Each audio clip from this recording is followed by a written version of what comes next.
আপনি কি জানেন নবীজি কোন 4 ধরনের প্রাণীকে হত্যা করতে নিষেধ করেছেন? তা জানার আগে আপনি যদি আল্লাহকে ভালোবেসে থাকেন তাহলে ভিডিওতে লাইক এবং চ্যানেলটি সাবস্ক্রাইব করে কমেন্টে আল্লাহ তাআলার নামটি লিখে যাবেন।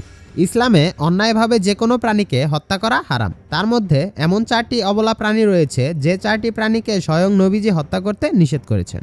এই 4 ধরনের প্রাণীকে আপনি যদি হত্যা করেন তাহলে আপনি মারাত্মক গুনাহগার হবেন, যার কারণে আপনার জাহান্নামও হতে পারে। নাম্বার 1-এ রয়েছে পিঁপড়া। পিঁপড়া একটা অবলা প্রাণী যেটি আমাদের বাড়ির আঙিনায়, উঠানে, ঘরে প্রায় সব জায়গাতেই দেখা যায়। আমরা পিঁপড়াকে দেখলে পা দিয়ে পিষে মেরে ফেলি। আমাদের প্রিয় নবী পিঁপড়াকে মারতে নিষেধ করেছেন। এটি একটি মারাত্মক গুনাহ। নাম্বার 2-এ রয়েছে মৌমাছি। মৌমাছিকে নবীজি মারতে নিষেধ করেছেন, কারণ এই প্রাণী আমাদের মিষ্টি মধু দিয়ে সাহায্য করে। নাম্বার 3-এ রয়েছে হুদহুদ পাখি। হুদহুদ পাখিকেও মারতে নিষেধ করেছেন, কারণ এই পাখি হযরত সুলাইমান আলাইহিস সালামের খবরাখবর আদান প্রদান করতেন। নাম্বার 4-এ রয়েছে আবাবিল পাখি। কাবাঘরে যখন কাফেররা আক্রমণ করেছিল তখন আবাবিল পাখিরাই কাবাঘর রক্ষা করেছিল, যার বর্ণনা সূরা ফিলে দেওয়া রয়েছে।